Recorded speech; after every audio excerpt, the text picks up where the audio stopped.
وہ ایک گناہگار بنی اسرائیل کی اس کی کہانی موجود ہے کہ وہ آیا اور نیکوکار سے اس نے کوئی بات کی تو اس نے اس کو جھٹک دیا، اور وہ اتنا نیکوکار تھا جب وہ چلتا تھا تو بادل اس کے اوپر سایہ کرتا تھا، اللہ نے اس کو اتنا نوازا ہوا تھا، لیکن گناہگار کو دیکھ کر کے اس کے اندر نفرت کے جذبات پیدا ہوئے، اس نے کہا میرے سے بات نہ کر، پیچھے ہٹ جا، اللہ اکبر۔ تو وہ بیچارہ بڑا رویا کہ مالک میں اتنا گناہگار ہوں کہ تیرے پاک بندے مجھے اپنے پاس بٹھانے کے لیے بھی تیار نہیں۔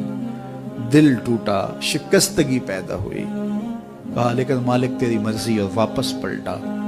لیکن جب واپس پلٹا تو وہ بادل کا سایہ جو اس نیکوکار پہ تھا وہ سایہ اس گناہگار کے سر پہ آ گیا۔ تو وہ کرم نوازی جس پہ فرما دے، اس کے سارے بندے ہیں، تو اللہ کو جو ہے وہ تکبر کی نیکی نہیں، وہ گناہ جس کے بعد عجز پیدا ہو اللہ کو وہ پسند ہے، وہ گناہ جس کے بعد توبہ کے جذبات ابھرے، بندے کو شرمندگی کا احساس ہو۔ تو مت ایسے بنے کہ 4 نمازیں پڑھ لیں تو سب بے نمازیوں کو حقیر جاننے لگ جائیں، تھوڑا سا کام کر لیں، صدقہ و خیرات کر لیں تو باقی مالداروں کو حقیر جانے لگے۔ آپ کو دین کے کام کی توفیق مل گئی ہے تو آپ دین کے ٹھیکیدار بن کے بیٹھ جائیں کہ میں اتنا بڑا جلسہ کروایا، اب میرے علاوہ تو کوئی یہاں مسلمان نہیں رہتا، میں ہی سب سے بڑا عاشق رسول ہوں، میں ہی سب سے بڑا مسلمان ہوں۔ نہ، ایسا نہ کیجئے، اللہ نے آپ کو توفیق دی، آپ نے لوگوں کو دعوت دی، پتہ نہیں کس آنے والے پہ کتنا کرم ہوا ہے، یہ تو ان کی رحمتیں ہیں، وہ جس پہ چاہے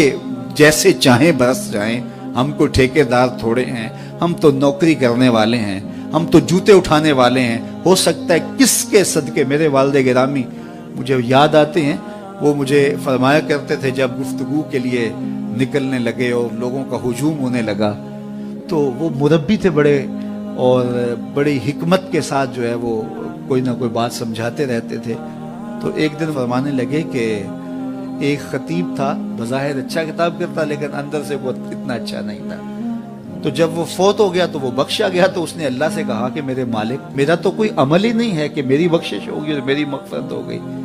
تو فرمایا کہ ہاں ہم تجھے جانتے ہیں، لیکن ایک دن تو کہیں واز کر رہا تھا، میرا ایک بندہ بیٹھا تھا، اس کو پسند آ گیا، میں نے اس کے صدقے تیری مغفرت فرمائی۔ اٹھ فریدا ستیا تے میلا ویکھن جا، اٹھ فریدا ستیا تے میلا ویکھن جا، وت کوئی بخشیا مل جاوے تے تو ہی بخشیا جا۔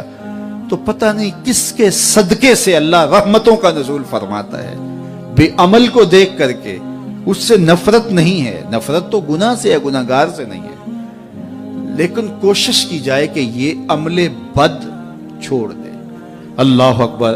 ایک جنازہ گزرا اور وہ جنازہ کسی غیر مسلم کا تھا، تو چشمان رحمت میں آنسو آ گئے، تو صحابہ نے پوچھا کہ حضور یہ یہودی ہے یا عیسائی ہے، کوئی اس کا جو مذہب تھا وہ بتایا، تو فرمایا کہ مجھے اس بات پہ افسوس آیا کہ یہ اسلام نہیں لا سکا اور کفر کی حالت میں مر گیا، تو اگر یہ اسلام لاتا اور جو ہے وہ جنت کی راہوں کا مسافر ہوتا تو کتنا اچھا۔ یہ اس کے ساتھ بھی ہمدردی ہے۔ تو اللہ کی مخلوق، یہ جنت کے اکیلے ٹھیکیدار بننے کی کوشش نہ کریں کہ میرے علاوہ کوئی جائے ہی نہ، جنت کے دروازے پہ میں بیٹھ جاؤں گا کسی کو، یہ زیادتی ہے۔ میرے تو اعلیٰ حضرت نے یہ کہا تھا، ایک میرا ہی رحمت پہ دعویٰ نہیں، شاہ کی ساری امت پہ لاکھوں سلام۔ تو اس لیے امت سازی کی ایک تو کوشش کریے، اپنے اندر باہمی چھوٹے چھوٹے نزاع اختلاف، یہ انسانی فطرت ہے، انسان کے اندر طبائع کے اندر اختلاف ہے، ترجیحات کے اندر جو ہے وہ اختلاف ہے، اپنے اپنے مزاج کے اندر تفاوت ہوتا ہے۔ تو ایسا نہ ہو کہ چھوٹی چھوٹی باتوں سے آپ جو ہے وہ امت کو پھاڑ چیر کے رکھ دیں، نہیں، بلکہ امت کا جو تصور ہے اس کو قائم رہنا چاہیے۔ تو گناہ کے بعد جب انسان کے اندر ندامت کا اظہار ہوتا ہے، وہ جو آنسو ٹپکتے ہیں، بندہ اپنے آپ کو چھوٹا سمجھتا ہے، میں اتنا گناہگار، میں پاپی، میں مجرم، میں میلا اتھرو، جب وہ اپنے آپ کو دیکھتا ہے کہ میں اتنا برا شخص ہوں، تو پھر اللہ کی رحمتیں اس کے اوپر متوجہ ہوتی ہیں۔ تو اس کو پسند ہے کہ جب بندے اس کے حضور عاجزی کرتے ہیں، اس کے حضور معافی مانگتے ہیں، تو مت کسی کو حقیر جاننا کہ یہ گناہگار ہے، نہ جانے اس کا انجام کیا ہو۔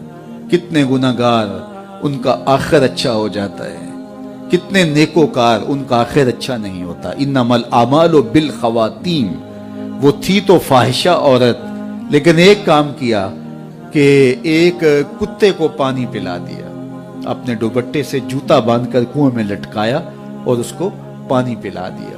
حدیث پاک میں آتا ہے اللہ اس کے صدقے سے اس کی خطائیں معاف فرما دی۔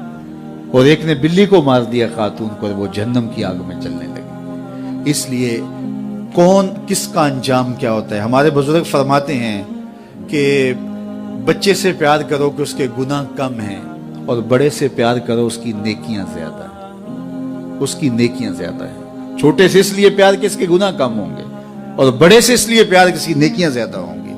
اور اسی طرح جو ہے وہ خیال کرو کہ ہو سکتا ہے اس کا انجام بخیر ہو جائے اور اس کا آخر کتنا خوبصورت ہو۔ تو مت کسی کو حقیر جانیے گا، ایک میرا ہی رحمت پہ دعویٰ نہیں، شاہ کی ساری امت پہ لاکھوں سلام۔